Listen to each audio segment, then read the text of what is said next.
The Centre for the History of People, Place and Community fosters engaged, innovative research into placed histories across all regions and periods, from the rural to the urban and the parish to the metropolis, with an emphasis on the localised and the micro-historical and the site-specific.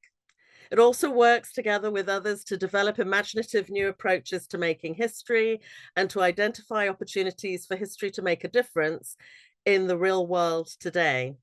You may have heard of the Centre's two flagship projects, the Victoria County History, a national network of place-based history, and Layers of London, a digital resource providing access to historical maps of London and opportunities for members of the public to share knowledge about specific places in London.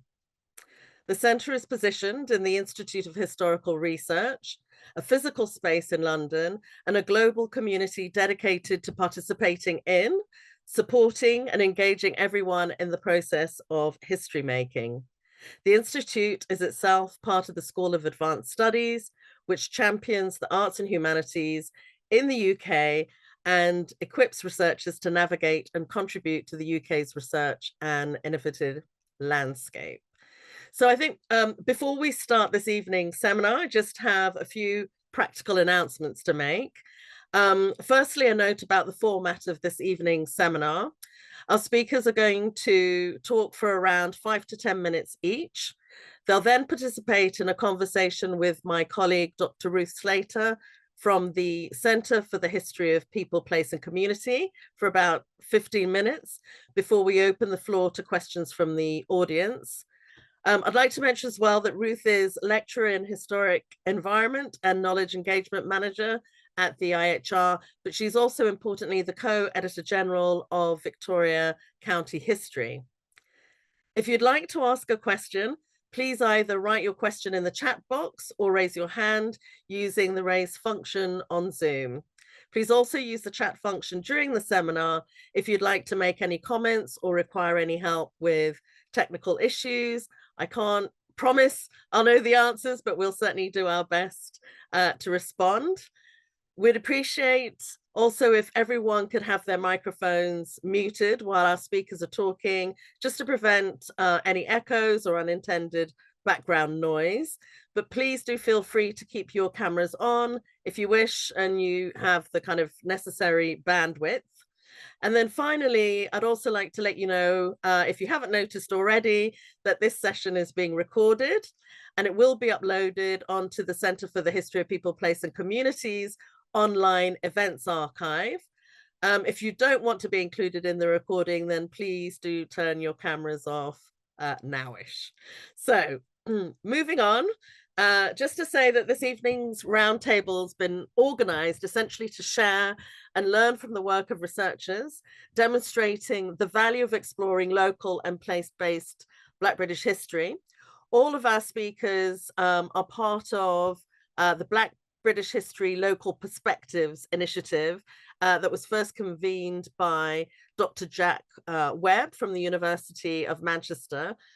We first all met, I think, in June 2022, and hopefully he's online and joining us this evening. But I'd like to start by introducing you to our first speaker, who is Laurence Westgaph. Laurence is an independent researcher. He's a community historian, a writer, a broadcaster, and tour guide. He has a particular interest in Liverpool's role in the slave trade and how its legacies have benefited the city and impacted its built environment, civic, cultural, and educational institutions. He's joining us today as a representative of the Liverpool Black History Research Group. I expect that he's probably going to be sharing his website with us, but just in case he doesn't, I want to mention that you can find their website at lbhrg.com,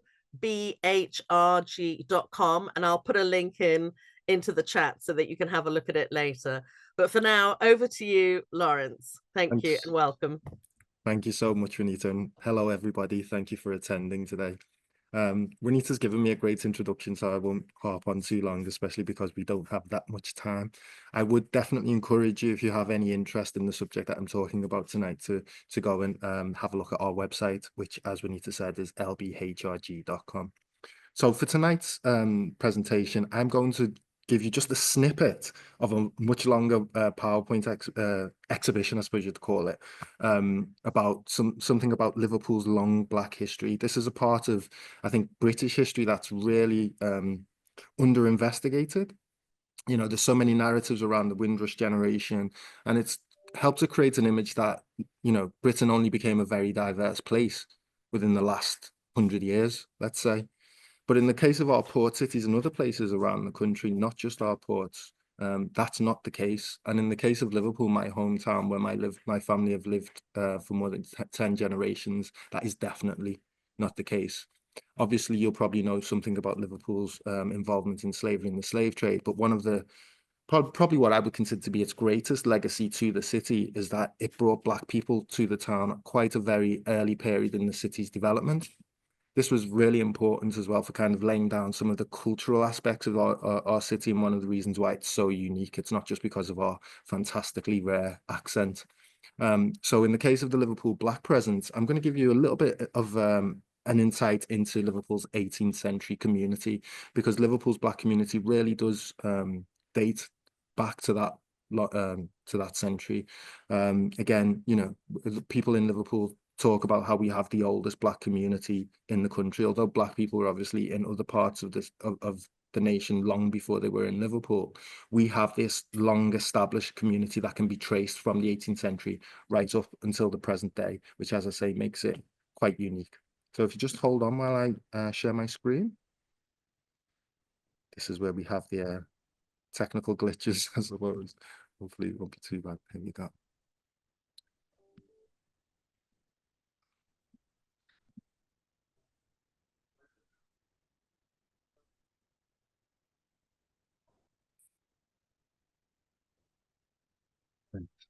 So the Black presence in 18th century Liverpool, the portrait that you can see here is from Joseph Wright of Derby, who was probably the first of the great 18th century portrait painters to come to Liverpool. And he came here in 1769. This portrait was painted around that time. And this is the earliest example, or the earliest evidence of a Black presence in oil. So this was the first painting painted in Liverpool during the period which depicts a Black person. And for me, certainly from that time onwards, there's a very definite Black presence in the town. Whether you would call it a community at this stage is open for debate, but Black people are here, and they're here in significant numbers. Now, the evidence for this comes from parish records. I would probably say, for people who are interested in researching the Black presence as an individual people, rather than just being able to say, you know, there were Black people here, this is the main source. So if anybody's interested in doing that research, I would really encourage you to have a look at your parish records.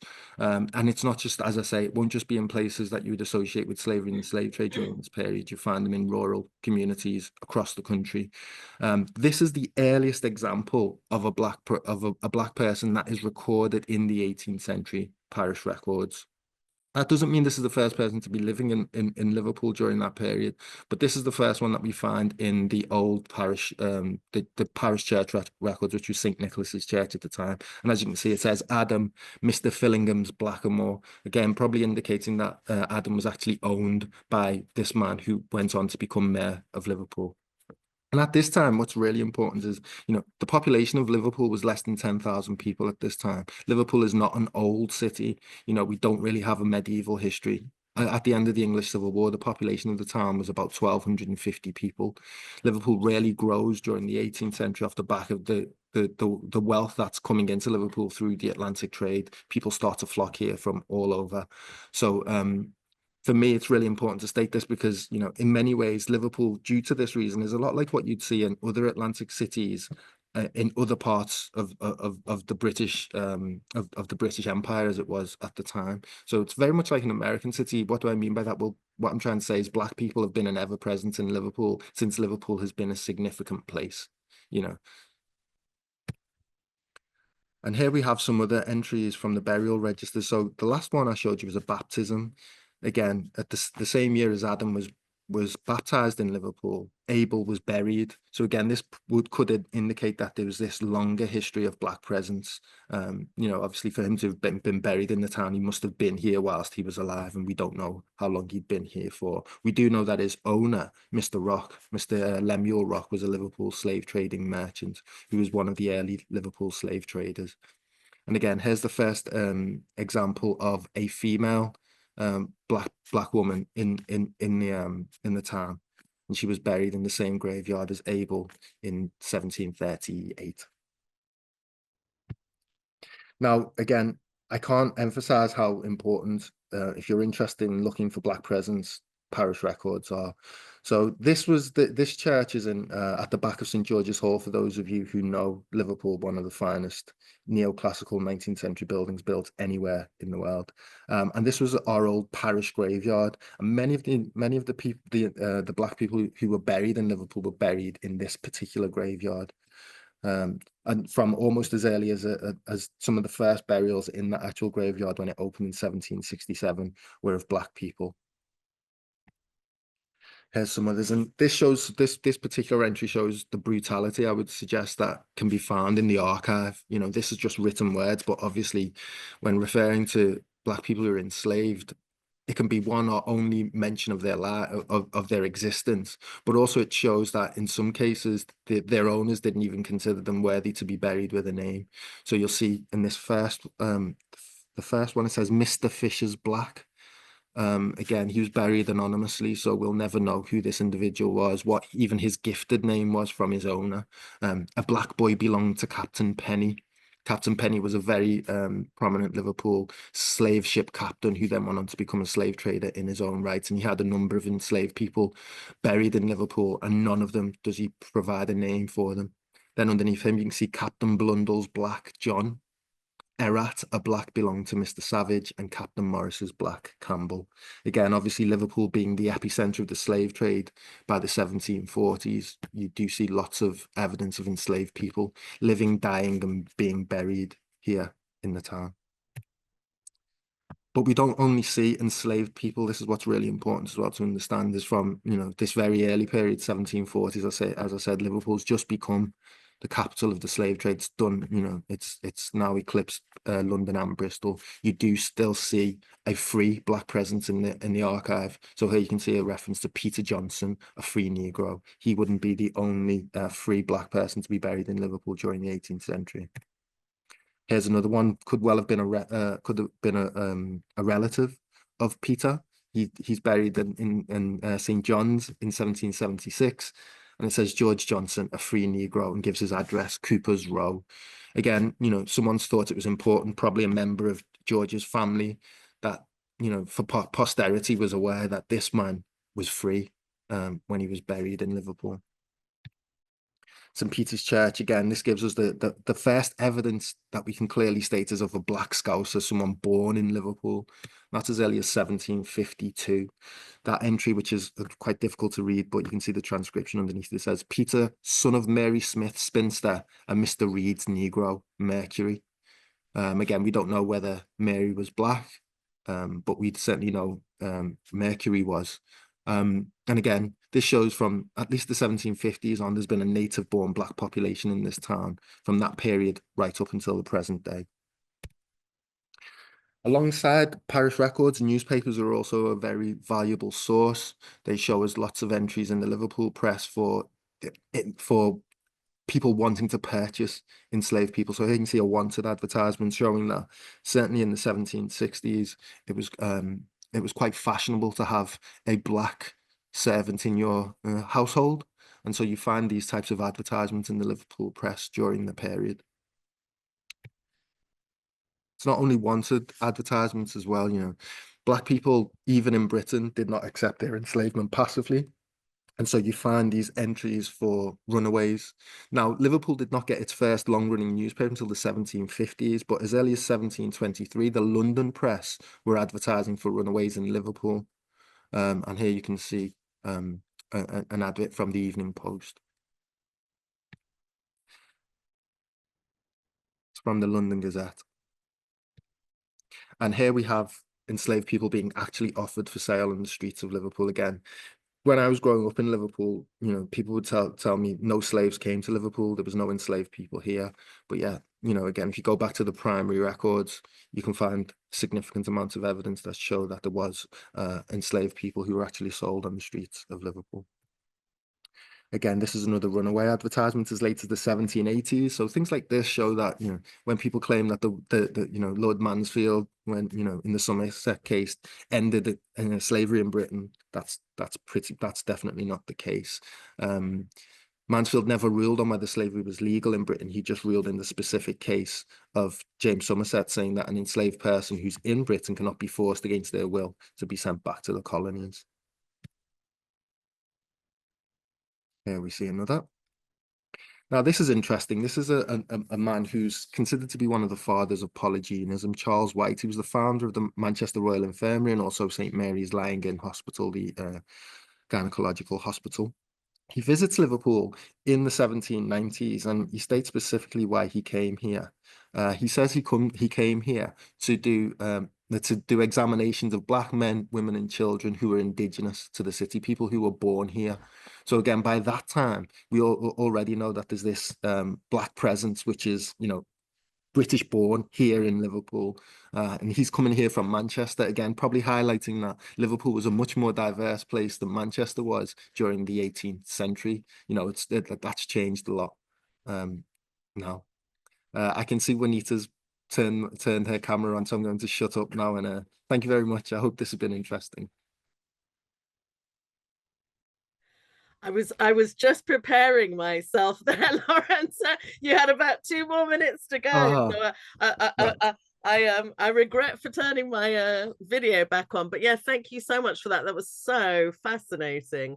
And I really look forward to Ruth's discussion with you a bit later on. But yeah, I just want to turn now to Dr. Angelina Osborne. Angelina received her PhD in history from the Wilberforce Institute for the Study of Slavery and Emancipation, University of Hull in 2014, and is co-author with Patrick Vernon of 100 Great Black Britons.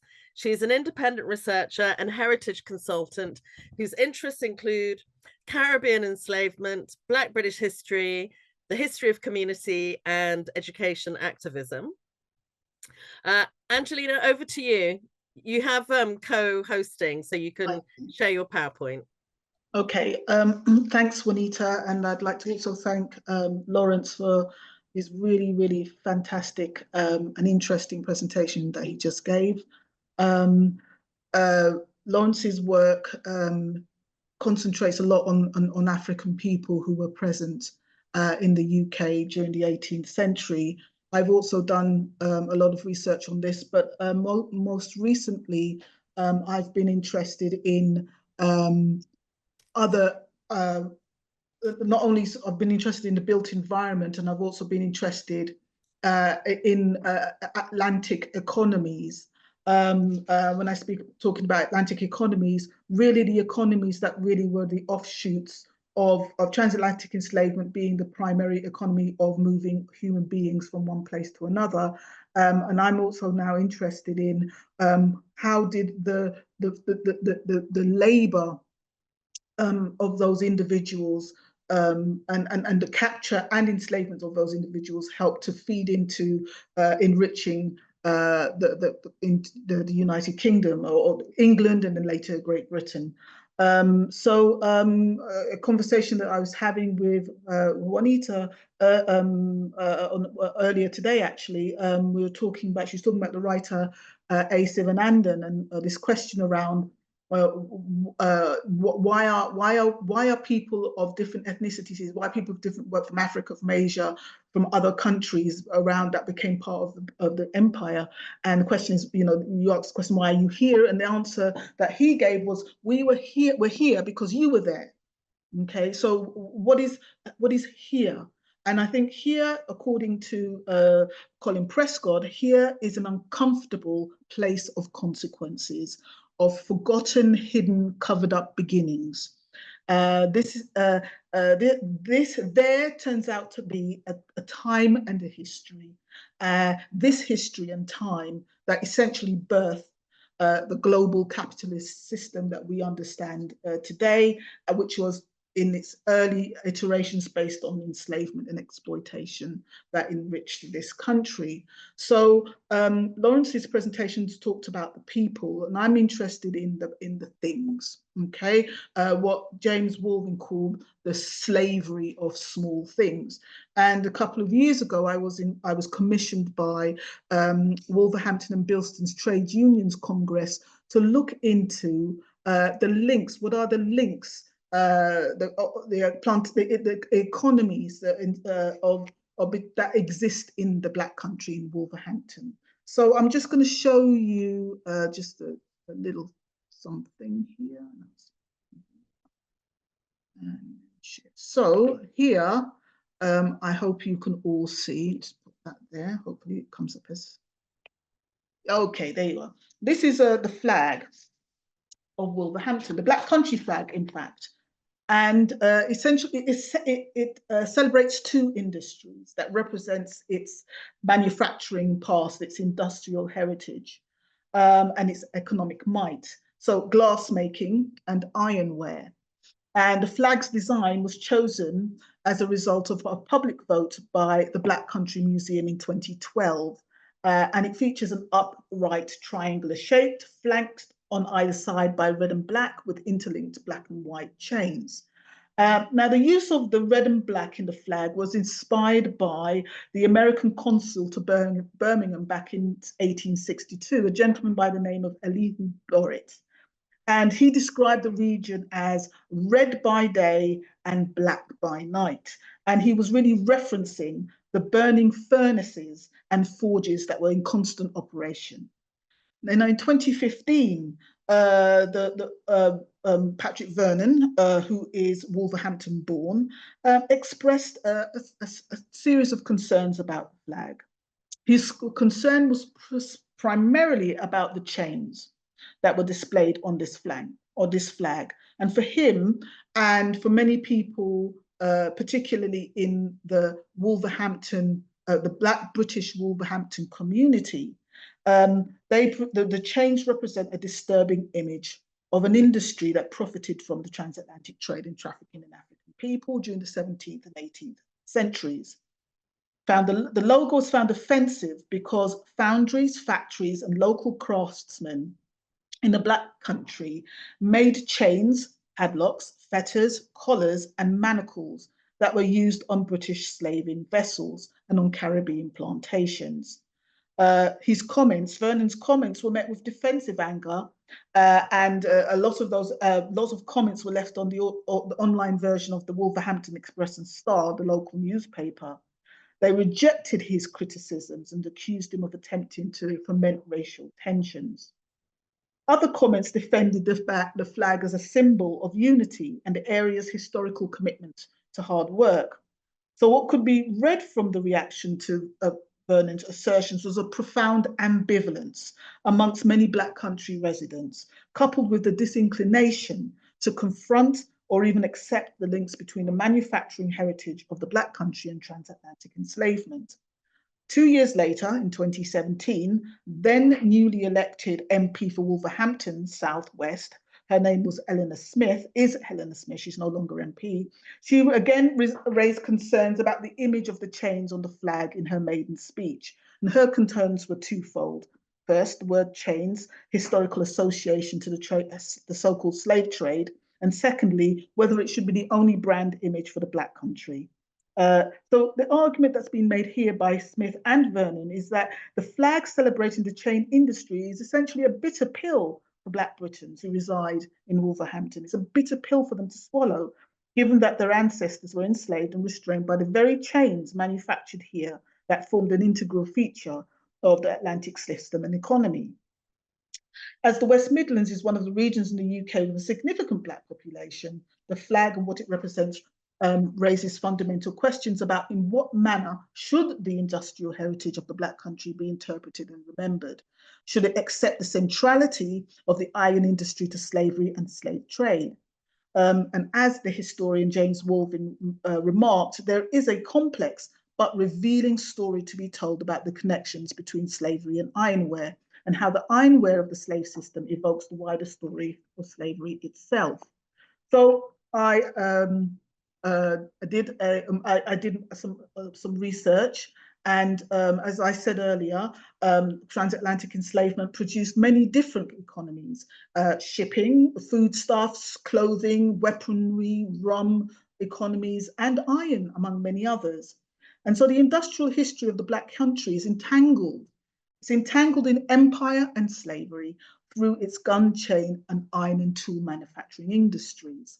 So my research examined how the history of transatlantic enslavement found expression in the Wolverhampton, Bilston, and Southern Staffordshire regions, identifying complicit individuals and slave owners. Let's see if I can find. So these are some of the things that we're excavating, really, history. So when we say Black British history, it encompasses, it's a very kind of amorphous kind of thing, in that we're talking about people, individuals. We're talking about, we cannot separate the history of empire, of colonialism, from the history. We cannot extricate, we cannot separate the history of enslavement from history. So Black history is about individuals, it's about communities, about accomplishments, but it's also about what is also intertwined is that the labor of enslaved African people helped to build this country. And that is a fact. Okay, but it's a fact that is often hidden, and it's covered over by other things. And a lot of work has been done by many fine historians, both academic and local historians, trying to make sense of this intertwined history. So, some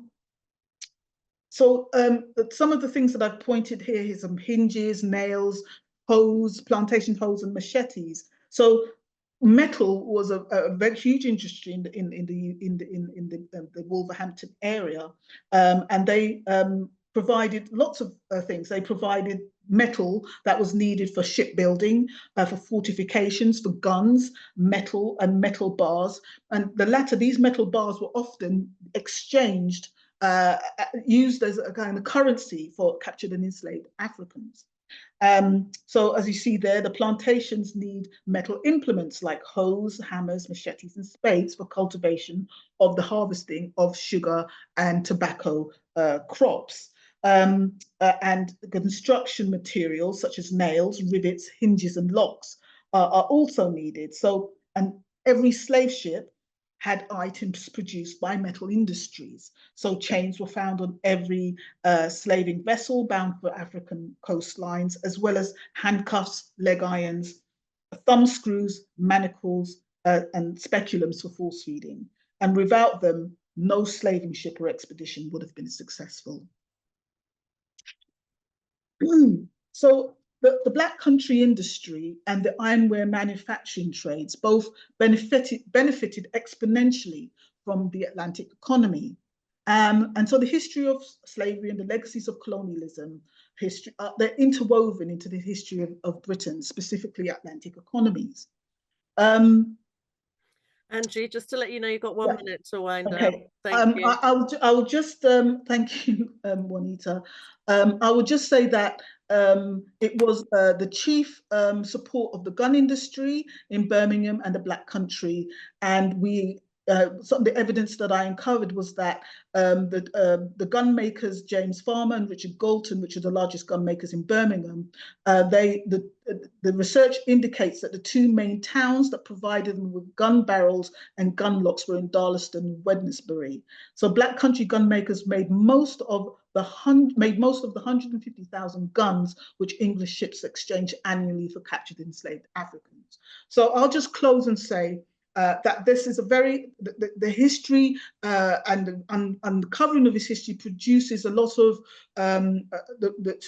it reveals the tensions between what is chosen, what people actually remember, what they choose to remember, what they're taught, and how things are essentially concealed sometimes, so that people have a particular idea that they wish to invest in emotionally, often about their area, But the challenge is for us to look at the history in its broadest way and understand that not all of it is comfortable, and a lot of it that is very uncomfortable, but it's the only way for us to have a much more a fairer understanding of our past. And I'll stop there.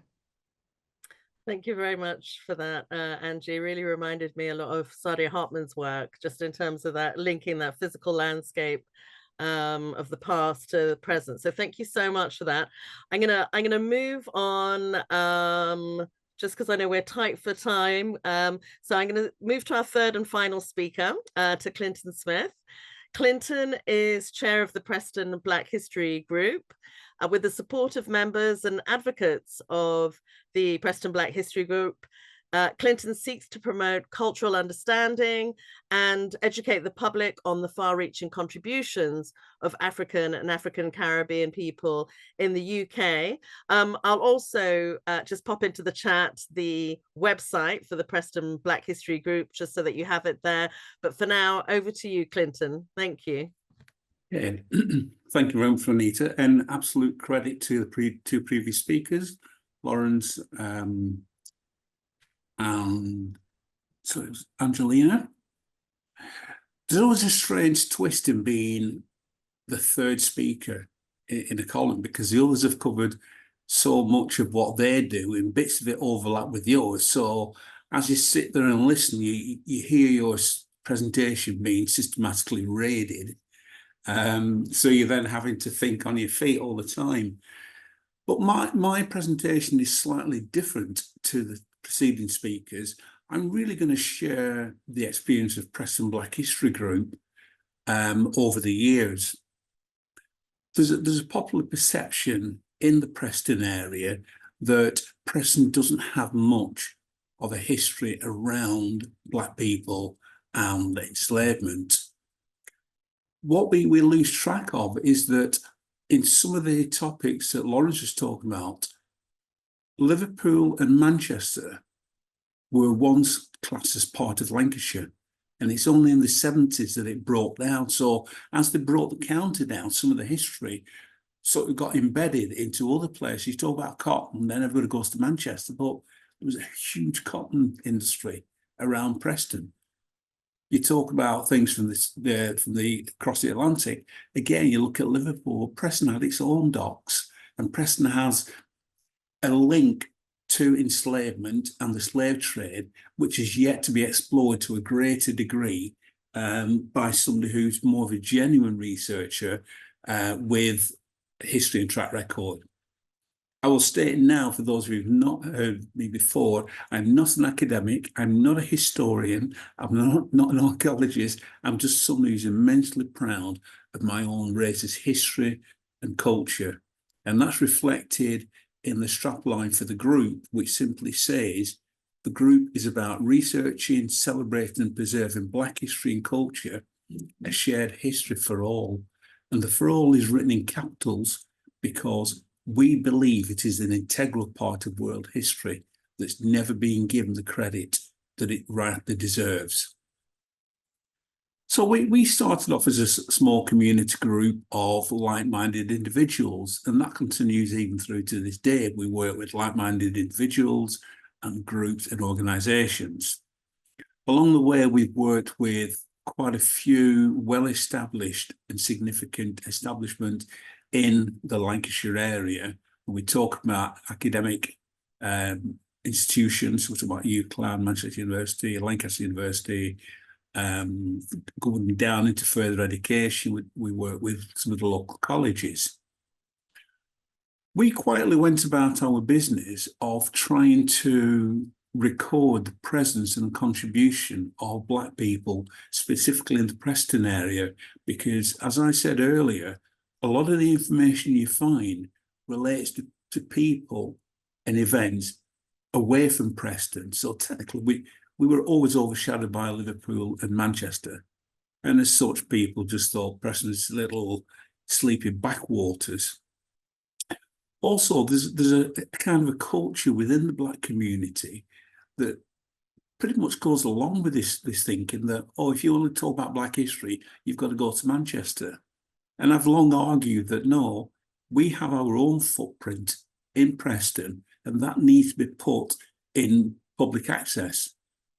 And to that effect, as part of a collaboration with IBAR, which is a group of academics at UCLan, we co-produced a book called England's My Home, Windrush Lives in Lancashire. It's not about talking to that, but I don't think I can do a talk without mentioning that. And it talks about the lived experience of 11 individuals from the Caribbean, from 4 different islands, 6 females, 5 males. And it's their words, their life, their history. And all we've done is recorded it, transcribed it, printed it, and it's gone through. That's now achieved the first of what I'm hoping is going to be many achievements. So that book is now in the libraries across Lancashire. It's also in various other library sources, like different unions have bought them and have stocked their library resources with that book. Along the way, word has quietly crept out of the work we are doing because, like so many other groups who are not attached to a large institution, we're generally too busy doing what we're actually doing to advertise and publicise what we are doing. So it's almost like word of mouth, but that process still works. Initially, we were getting inquiries from educational establishments who really, if I'm being a little bit unfair, but there's still a fair shout to it, they were simply playing a name game, ticking the box. As you go into it, you find that there's a conscience that says we really should be doing something about this, but we don't know what it is we should be doing, and we don't know who it is that we should be doing it with. So there's an issue. So the initial recommendations and inquiries were literally word of mouth, as I said earlier, and personal recommendations from people who've either stumbled across or deliberately tracked the group down. In more recent times, we found that schools and further education establishments are looking for Black history from a local perspective. So the work we did with the book couldn't have been better timed. And every year we get more and more requests that focuses on local Black history. And that's encouraging for us as a group. And for us, the part of the ambition to get that information out there in the public domain is rewarding. Because when you speak to a lot of the people that we engage with, you get comments along that downplay their contribution, their roles. You get statements like, but I only did A, B, or C. And usually they get a short response back from me along the lines of, well, if you didn't do A, B, and C, I wouldn't be able to walk the streets of Preston and Greater Lancashire in the manner in which I'm now walking the streets of Preston, Lancashire. But that's not to say it's perfect. There's still a lot of work to be done.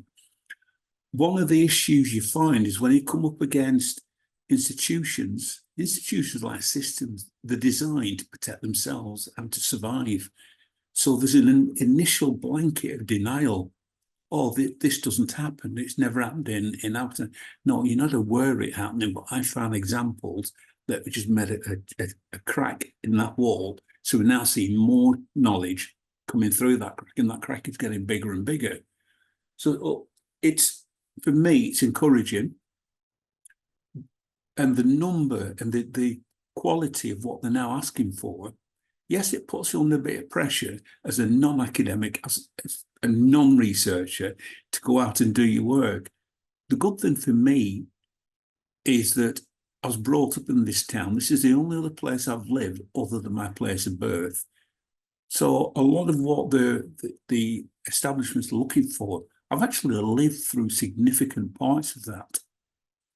The haste now is that in recent times, probably the last 3 months, we've lost about 5 members of the community we're all, and it's like losing a shelf out of a library. These people have gone, they've took with them a host of knowledge and experiences that we needed to harvest before they go through. So there's a bit of a sprint on at the moment to engage with the mature community. There's no polite way of saying this, but I'll be as polite as I can. You're engaging with the mature community, literally to pick their brains if they choose to open up to you, because there's still a hesitancy to tell you their story. There's no saying about, you don't chat family business to stranger. And I still have that barrier to get past every so often, but I'm extremely pleased with the growing number who are seeing that I'm not going to make a retirement plan from publishing their stories. I'm not going to get rich out of it. I'm not going to retire back to the Caribbean out of their story. I'm simply trying my best to make sure that their journey, their presence, there's a legacy, there's a footprint for it, for future generations to research and acknowledge that, yes, there has been a Black presence in Preston and other parts of Lancashire, because it's now, the situation now is that there's more and more little Black groups up and down the country who are taking pride in the contribution that they've made to their local areas. So one of the things we're trying to do is to network with other groups and pretty much develop a self-supporting network within the groups where we have an area of common interest. Clinton, you've got about 20 seconds left. Please visit the website. Whilst it's not active at the moment, we're looking to upgrade the website. Please visit the website. If a question comes up through Anita, get a question to me, I'll get you a genuine answer for it. And if I don't know, I'll tell you I don't know. But usually there's somebody within the network that can get me an answer. Thank you very much for listening to me. Thank you so much, Clinton. I'm going to put my hands together for all three speakers. I just think they're amazing. And obviously, a lot of you have your screens off, but so I'm doing this on behalf of everybody. I'm sure everybody agrees. All three presentations were fabulous.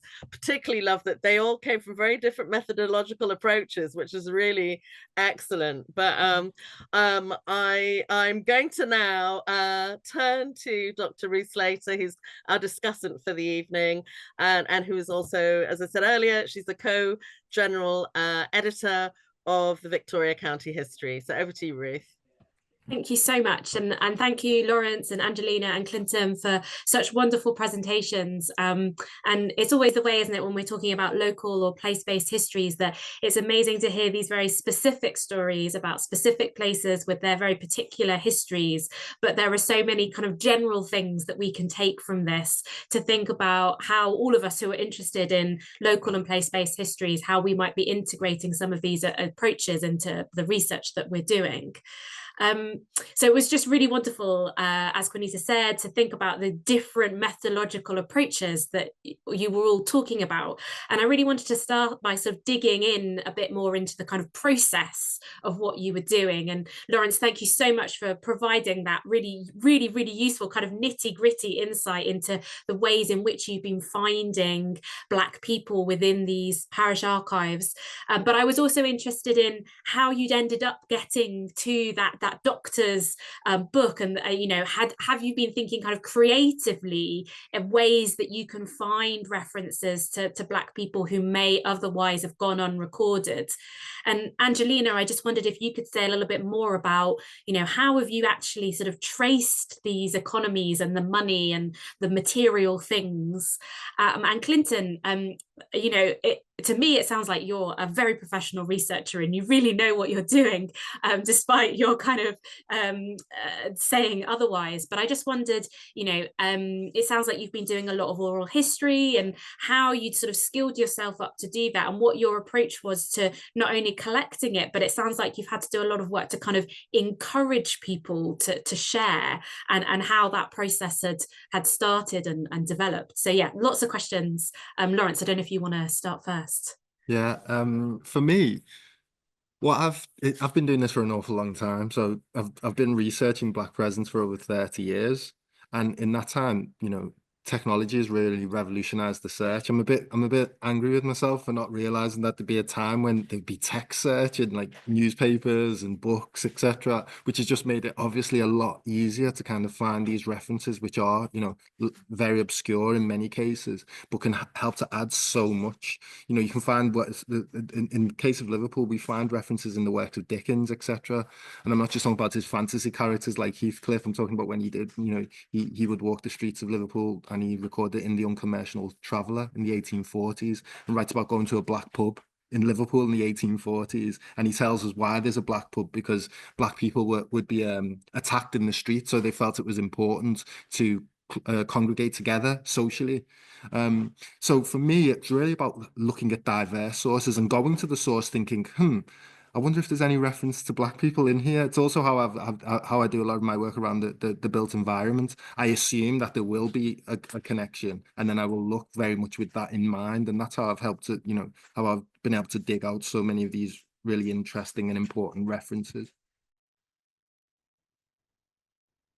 Thank you so much. And Laurence, I know that you maybe need to kind of head off at some point. So, you know, give us a wave when you do. But thank you so much for sharing your website with us. And I'm sure that lots of people will want to follow up with you. Yeah, please feel free to get in touch, anybody who's interested. Thank you. Thank you.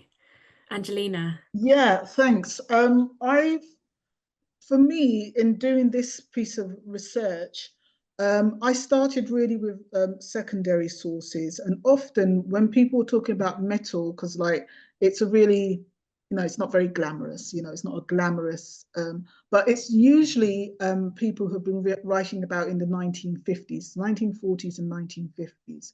And they write quite extensively and then about the metal industry.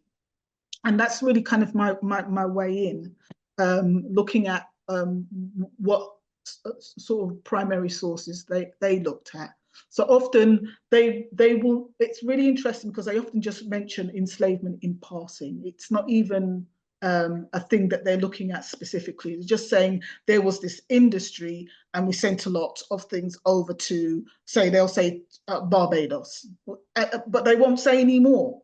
That's all they'll do. They just say it as a matter of fact, and they're not saying, oh, it's because it was for enslavement or it was used particular tools. And that's where you kind of get your way in. That's the way I went in. So I kind of looked at these kind of looked at these very old 70-year-old secondary school sources that provided me with the way into look into primary sources. And then often the way my mind works, I kind of think about what would have been sent, like for some reason, something like Richard Lygon's account of Barbados in the 1620s sort of popped into my head. And that's just because I read a lot of these sort of original sources. And they talk about how much iron that they needed, you know, spoons and knives and things like that. And then you think, well, and sometimes they say where they sourced them from. I sourced them from Wednesbury. And so it's like it's just like a bit of a detective thing where you're kind of you're unpeeling the onion really, and you find one source and then another one, and then you just find, and then it just kind of, you find that this is something that people have really it's really under researched. These are all under researched because people didn't think of them as particularly interesting, that this particular colony needed this. And often I always look into government papers or House of Commons papers, because people, to get favourable colonial policy, they will lobby the government and petition the government. And then so it's really I sort of like to really much kind of base it on my own training as a historian from when I started doing my doctoral research. So it's just that's the place that I'm coming from. So it's a little bit more formalized. It's maybe a slightly different direction, say from Clinton or from Laurence. I mean, Laurence will use, I'm sure, he's already demonstrated, he's looking at parish records and looking into local records. Those would be the other place that I would look as well, looking at people's letters, the correspondence and newspapers. So yeah, that's how I follow it from that way. And the other fantastic resource that helped me was really the Legacies of British Slave Ownership record. It's a really great database that's growing and growing as time goes on. But I'll stop there because I'm Thank you so much, Angelina. And I love that idea of historical research being like an onion, and that you're unwrapping different layers, and that each source takes you onto another one. I can definitely identify with that. But it sounds like it's been a true labor of love to follow some of these material things around the world, really. Clinton.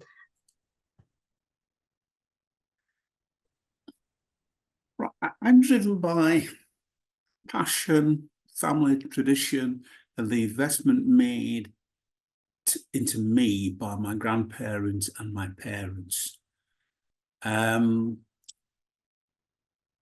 are some principles that I don't want to move away from. Is if you can help somebody, you help somebody.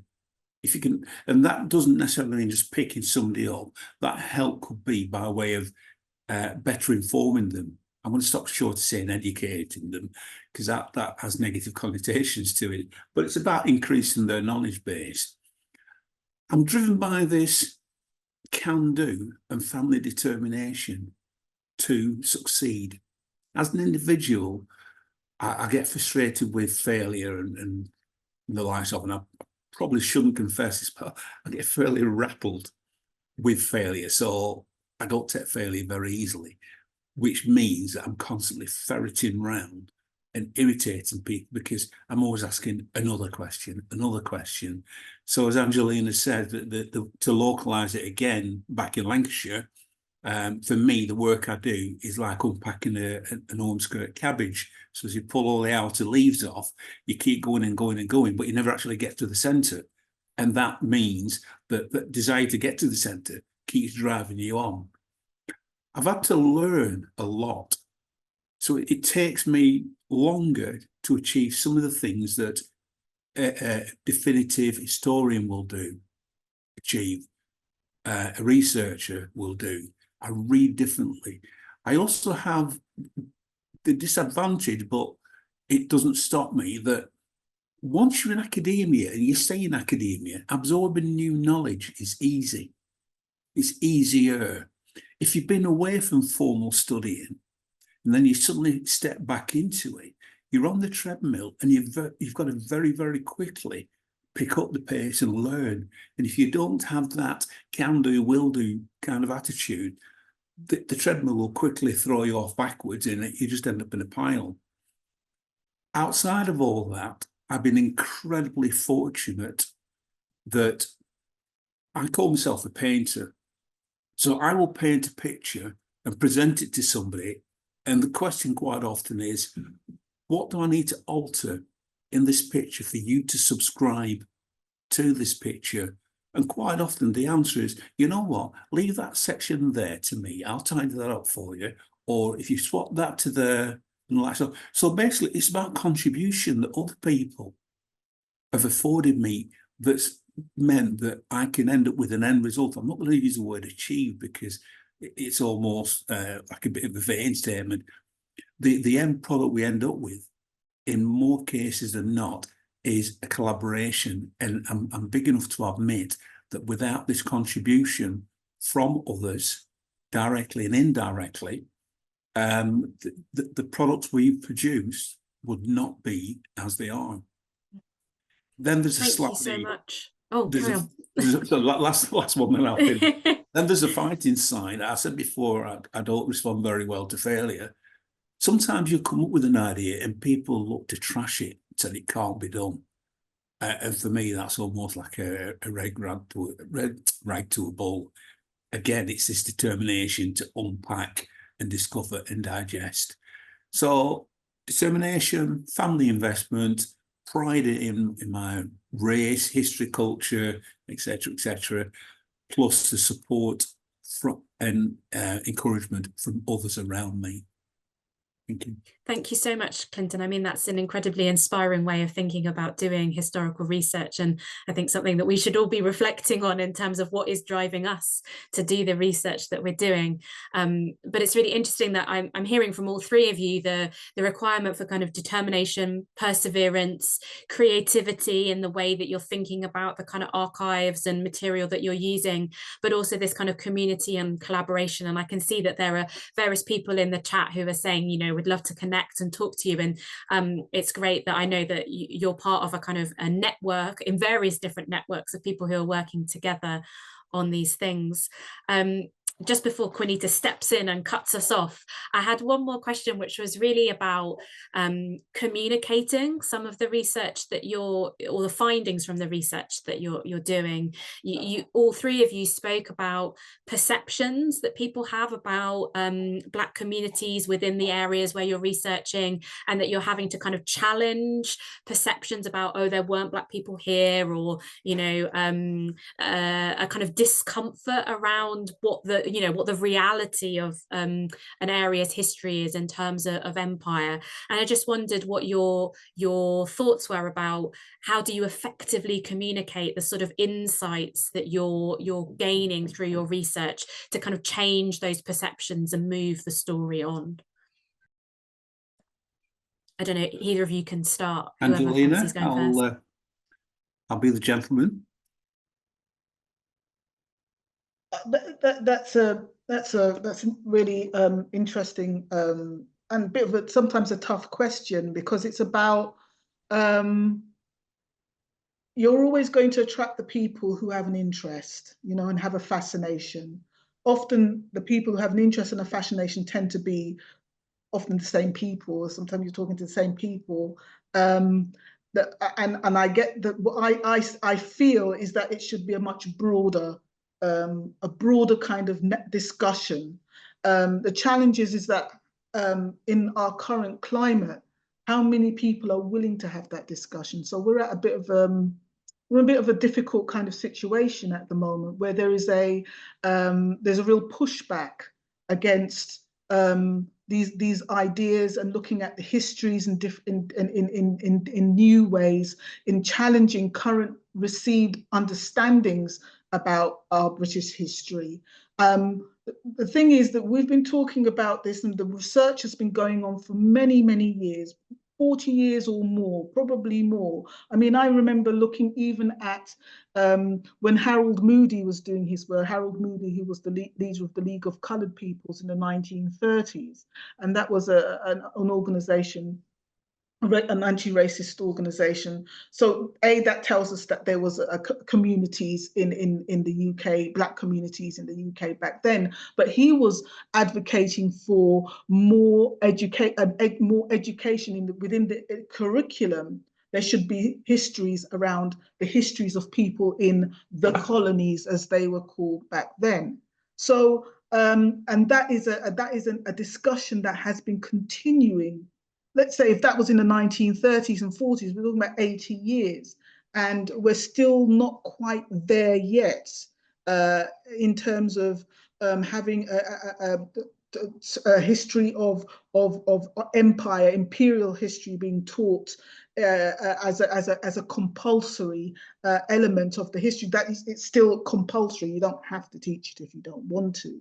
So ideally, it would start when people are young pupils, and then there's the challenge of how to present certain elements and aspects of the history that need to be addressed. I know that Wales, for example, are doing some amazing things in teaching. It's now compulsory to teach history, so they're looking at Black histories in Wales, and that's become part of their curriculum. But it's these kinds of forums like this that hopefully that people are being encouraged to attend and to contribute to. I mean, the work that I've done around Wolverhampton is definitely, it's free to access on the Wolverhampton website. I've put it up on different places where I'm visible, that you can. It's totally free.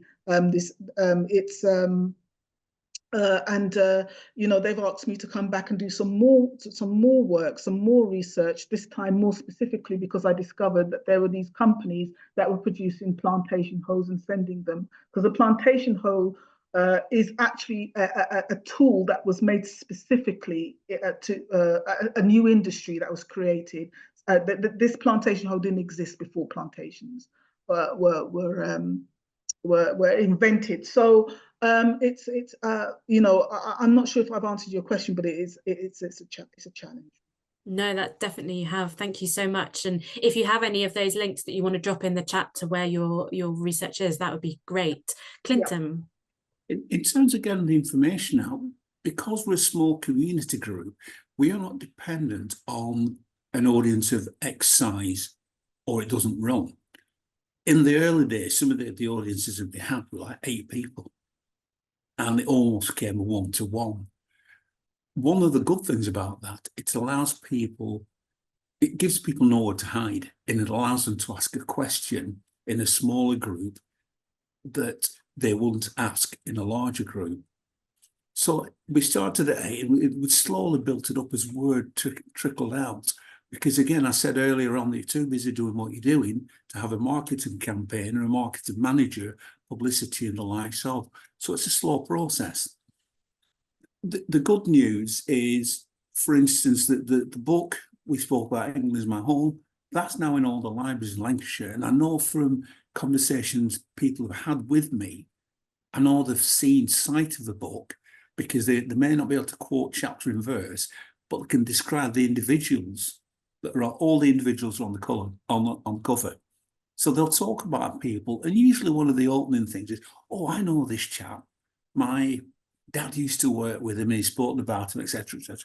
So it's just a trickling effect that goes through. For us, also, we are quite proud that we try and position ourselves as a bridge between academia and the community. And there are separate languages that are used, and you've almost to invent a midpoint language. I think the problem with a lot of academia and academics is they can't get out of the groove. So you go to a meeting, for instance, with the police, and it's full of acronyms, and half the audience is sat there, and it's just like an exocet missile firing over the top of them. And they're not usually brave enough to say, "I don't want to sound stupid, but I don't actually know what that means. And unless I know what it means, I won't be able to understand what you're saying to me." We don't do that. We managed to get, without devaluing the worth of an academic, this midpoint language that the community can relate to more often than a straight academic presentation. I think also the fact that in our case, and I'm not saying it's the case all around, academia is coming back into the community. Instead of just running raiding parties that places like Age Concern, the local county council, the local town council would do. So they'll come into a community, they're doing stuff around health provisions. They'll send a team out, go and interview people from this community to that community. You never see them again. You never hear what they've harvested. You never see what they've harvested, and you never hear what they do with it. At the moment, we have a relationship where we found this kind of strange midpoint which fluctuates. So it's not the same, it's not a standard template, one size fits all. You've got to like set the ground with each one, but it's going back to the community and not saying, I am the king of the castle, you come to me. They're little things, but they are major things. So it's a slow process, it needs patience, and it needs perseverance. Thank you so much, Clinton. I know that those are small, might seem small things, but I don't think they're small. I think they are really fundamental and very important. Thank you so much, both of you, for so thoughtfully answering my questions. I'll now hand back to Quinita. Oh, thank you, Ruth. I just want to invite the audience really to ask any questions that they might have. But before I do that, I just want to say there is so much rich information actually in the chat at the moment, not necessarily questions, but just comments about where people are connecting with us from, what projects people are working on. And I hope we'll be able to save the group chat and be able to follow up on those links. And maybe, I mean, I'm hearing a lot about, you know, community and collaboration, and that's very much something I'm really interested in, as are all of my colleagues. So I hope you won't mind if we at some later stage follow up with some or all of you, just to hear more about the projects that you're working on.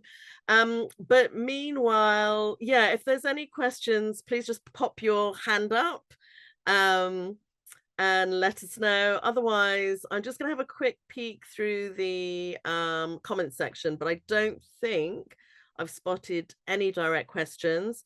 The only other thing, if no one has any questions, I can see there's quite a few people online who do their own really interesting and fascinating local place-based Black British history, like Trey. Not picking on you, Trey, but I know a bit about your work. So if you do have a question, put your hand up or have a comment. But meanwhile, we've got Felicity Jones has got her hand up. Felicity, over to you. Yeah, I'm so sorry. I tried to type it in before, but it was it was picking up that question about challenging perceptions. I've also put in the comments, I've had the real pleasure of working and meeting Clinton and the team often, and delighted to hear him. But my question is actually about how, given that so much of the evidence is there in plain sight, it's in parish records, it's in wills, it's in paintings, it's in oral history, it's in really kind of traditional history spaces, if I was going to categorize it in any way. How do you think we can nudge historians and maybe funders to get people to do that research, and then also to bring it together so that that historic diversity and its richness is something that's visible and is challenging those perceptions of absence? Angie, do you want to go for that question? A lot of it, I think, my person is the will. Is the will. Do people want to do it? Are people? I think often there is somebody doing the research. Sometimes they're doing it at a local level. Often it stays local.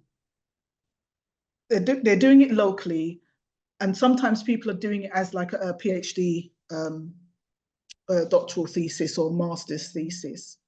But if you're asking like different organizations who want to, for example, sort of really dig into this history, it's got to be the will. There's something that's happening that people are a little bit nervous at the moment about doing the work.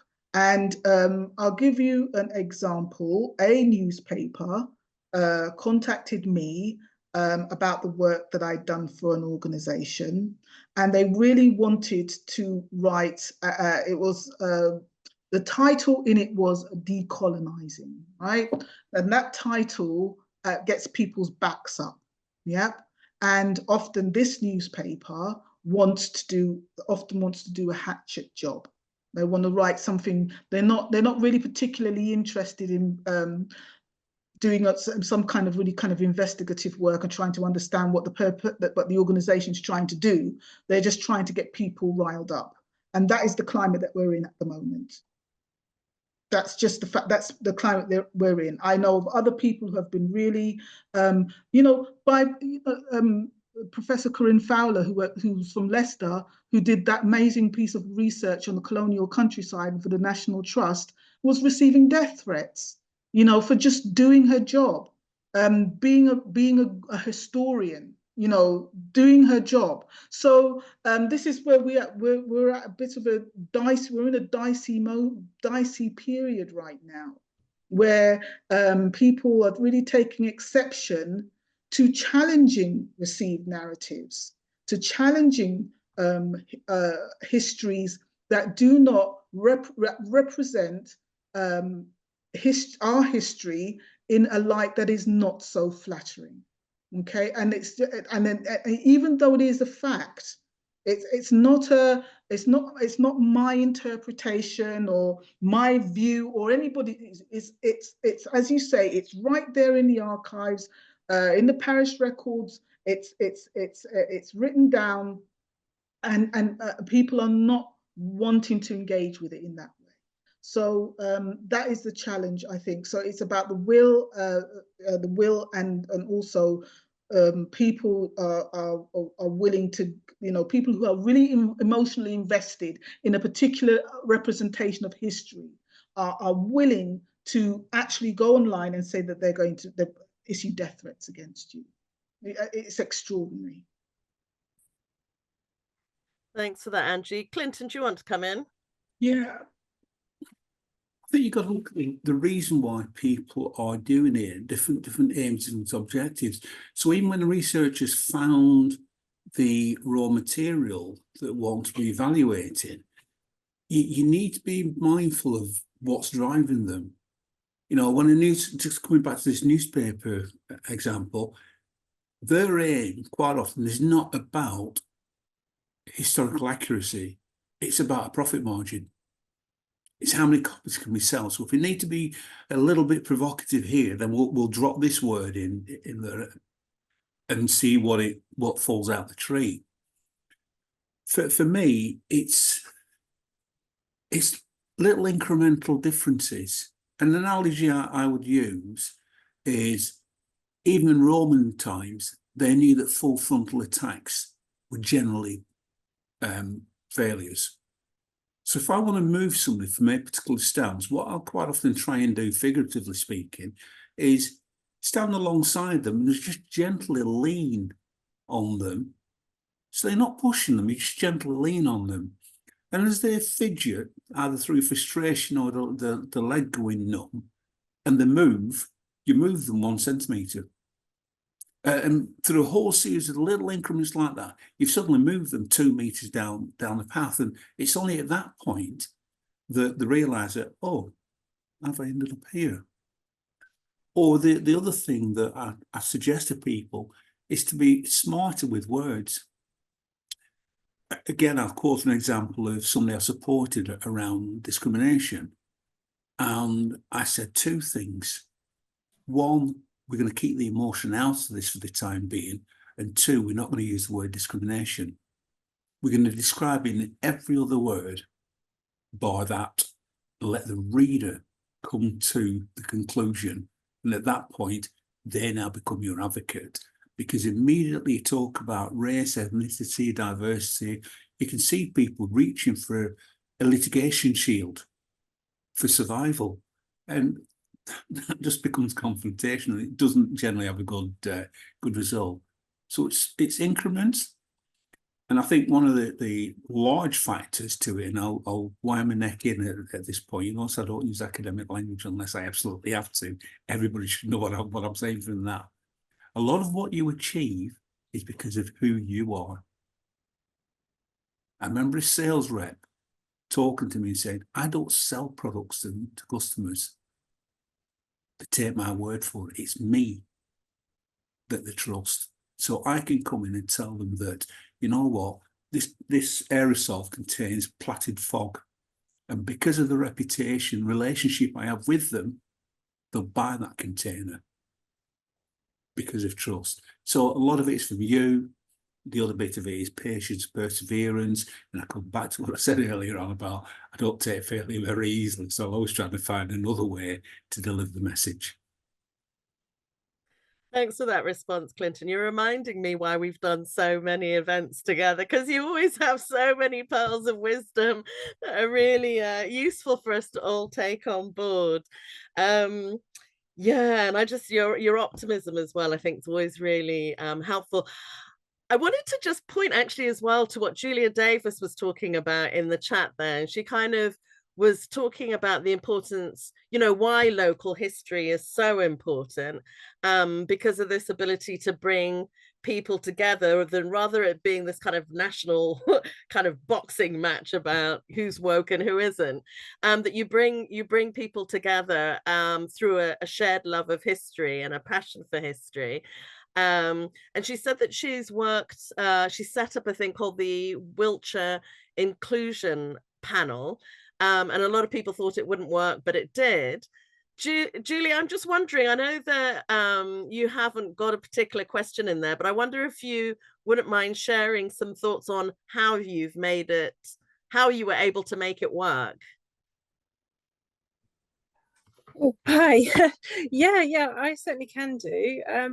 I just kind of really felt, for me, I look after the local studies library at the Wiltshire and Swindon History Centre, and after the Black Lives Matters, I thought, well, what can I do? And I thought, well, I'm not very good at sort of standing up and sort of shouting. So I thought, well, why don't I look at my collections at the History Centre? And I realised how many gaps there are, and it kind of has sort of taken me on a journey to think about how important it is to make sure everybody's represented. And I love what you say, Clinton, about that idea of footsteps. That it is our history. Everybody's history is our history. And for me, it's local history that's kind of the key. Yeah. So I just thought, well, and who am I to make a decision about, you know, what things I should acquire and how to do that? So that was kind of the idea of setting up the panel, is getting people with all sorts of different kind of lived experiences to come on board together, and then that's kind of the aim of what we're doing.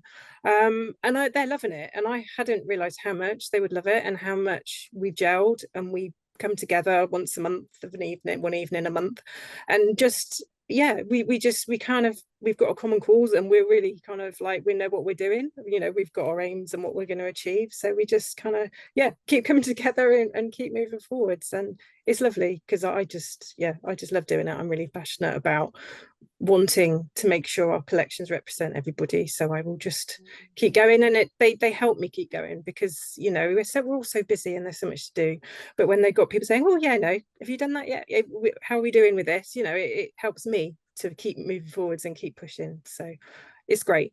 Yeah, thanks Julie. Just a really quick question.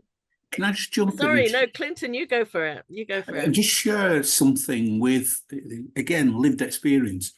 One of my pet subjects over the last 4 decades has been a story about the Battle of Banbury Bridge. I'm not going to go into the details about that, but if I've been on it for 4 decades, you'll appreciate that it's very significant in my life. 2 years ago, we celebrated the 80th anniversary of the Battle of Banbury Bridge. Massive event, attracted huge publicity in America, at the Washington Post, etc. In the end, the American military, I'm going to use the word request. I suspect it didn't come in these words, told the battle group in Cambridge to come up and make their presence known. And that they made them do it. It wasn't a request, it was a direct order. But let's come back to the 80th. It's 80 years since this happened. The residents in Banbury Bridge would have had no reason to have any contact with black individuals, but they stood shoulder to shoulder with the black GIs who were being ill-treated by the white military police and the American military system. When we did a rewalk along the route, we came to one point where we commonly believe Private William Crossland got shot. And there was a little floral tribute that was laid, a little wooden cross with all the inscriptions on it. That was done by a local from Banbury Bridge who wouldn't have been born when this incident took place. There's a permanent plaque erected outside a pub where the incident started. And I was told that last year, if not even the year before, somebody had laid a wreath at this plaque to commemorate the event. So again, you talk about local history. Banbury Bridge is about 96-97% white. They have pride and history within this. And for somebody like me to see that, it is so rewarding. And you quite often think, why am I doing that? Why don't I just come home from work and have my tea and put my foot up and do whatever. When something like that happens, you think, you know what, this is why I'm on that journey. I just like it's such a big thing for me. I wouldn't feel right if I went off this event without sharing that with you. So there is local pride will take place within that. Never underestimate it. Thank you, Clinton. Ruth, I don't know if you wanted to pop in and just add any comments to what's already been said. I mean, it's so it's wonderful to hear all of these conversations that are happening and these things that are happening in different places. And Clinton, what you just finished on there in terms of local pride and a sense of kind of people's placedness, and that idea of kind of being in place allows for some kind of conversations. I mean, Angelina sort of discussed the opposite of that earlier, and how local pride can sometimes mean that people don't want to discuss these issues. And I think that's really where the kind of the tension lies, isn't it? It's so interesting to hear both sides of that coin being discussed today, and to hear stories like Julie talking about, you know, people who are really enthusiastic, and the idea of local history inspires them to make sure that local history is representative. But at the same time, that idea of challenging your local history when you're so in that place and proud of what you thought that place's history was, can be so difficult. And that's the line to tread, I suppose. And I think, as Catherine has said in the chat, you know, as part of the Victoria County History's kind of hope, you know, plans for the future, more than hopes, our concrete plans for the future are to be integrating these kind of histories, you know, as fundamental parts of what the Victoria County History is writing about. But that's a line that we're having to, you know, negotiate as a long-standing project that hasn't been including these histories before. How do we make sure that we do that well and accurately and appropriately? Yeah, so we've learned so much from this, and there's so much more for us to learn. Thanks for that, Ruth. Just before we kind of wind up, I just wanted to bring in something that Kathleen Dunmore had put in the comments section, because she'd said that Knott's Poetry is a mixed race group which goes into white people's pubs and reads Black people's poetry about migration as part of a mixed program of poems and shanties in aid of their chosen local charity. And she's keen to learn other ways people have found to reach out to people who would not normally think about these issues. And I think that's just really interesting in terms of taking that research and thinking of other ways of disseminating it. I didn't know if any of you, I mean, maybe Angie, or do you want to come in and say maybe how your research has been used in terms of public history, or just what you think about it generally, I guess? Sorry, say, what's the question again, Juanita? Well, Kathleen's talking about the fact that people have used poetry as a way of kind of talking about their history in white space, so, you know, presumed to be white spaces. And I was just thinking about all the different ways that, for example, oral histories are used, whether it's in poetry or for drama, in theatre. So just, you know, she was just asking, and she was keen to learn if there are other ways that people have found to reach out to people rather than in kind of standard history, you know, in terms of public history. Are there ways of making it more accessible, maybe through different forms? I mean, I don't know. I mean, I like this idea of doing this this poetry in the pub. Sounds really, I like it. I like it a lot. A couple of weeks ago, I went to Hastings and I did a presentation in a pub. You know, I mean, I'll go anywhere. You know, a pub, a readers group. I just think sometimes you do have to take it out of the formal. I mean, I'm an independent researcher, so I mean, I'm not. You know, I'm a research fellow at Hull, but you know, most of the times my work has been presenting a lot like in community spaces, and I actually prefer that. I think we do need to sort of remove that kind of that mystique of academia sometimes. You know, people are interested in things that you wouldn't imagine that they're interested in. It's just often if you're not making it available to them, they're just not going to, you know, they're not going to know about it. So you know, I'm all for all informal spaces. They don't have to be formal spaces, and I think you need to sort of maybe adjust and you know sometimes you have to adjust your language. You know, of course you're not going to go in there and use sort of academic terms and things like that. Of course not. But I often ask, I'm surprised by people's interest and their capacity, and that you should never take anything for granted when you're presenting the history. There's people, and I'd also like to say there's this thing that you can hold. People find it difficult to hold two things that are true at the same time. So yes, it is true that your area, which is its industrial heritage, may have brought you pride, and yes, it is true that it comes from a really dark, unfortunately exploitative and dark source. But that is an opening for you to understand that aspect as well. And so it's important not just to turn your back on and refuse and resist that reality.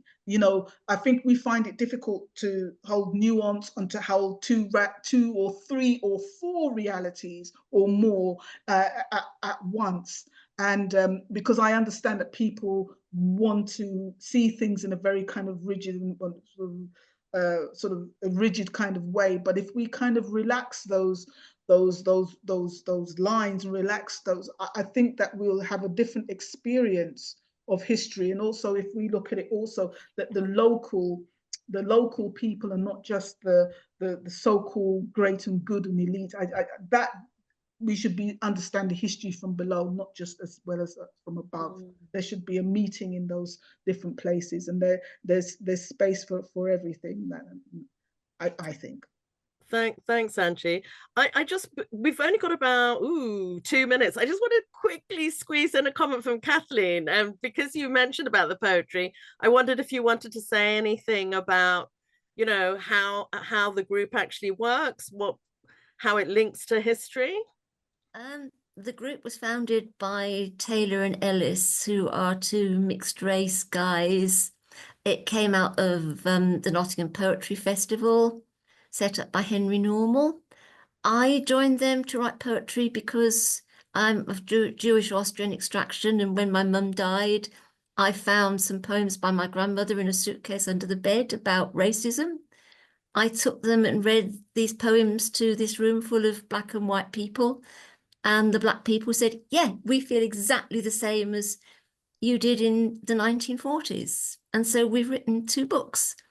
And we take them out to local communities because we're all involved in local charities. So we say to the charity, we can fundraise for you. And the guy across the road from me, who I eat with once a week because he's a stroke victim, is a member of a shanty singers group. And he said, go with the shanty singers. People like shanties. Then they'll have to listen to your poems. They didn't mean to, but they have. And then they come up to us and say, oh, I never thought poetry could be so interesting. So yeah, we're doing it again this November, and we're coming to London in March. That sounds fantastic. And I think I saw a comment a little bit earlier from somebody, I don't know where the comment is, but just the mention of pubs, I think that works for everybody. So meeting in pubs is a good thing.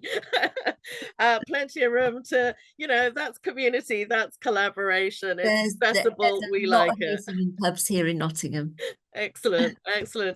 Well, I just want to thank everybody so much for joining today's conversation. It's been a really fascinating discussion. So really huge amount of thanks to all of the 3 speakers and to Ruth. Please put your hands together as a thank you.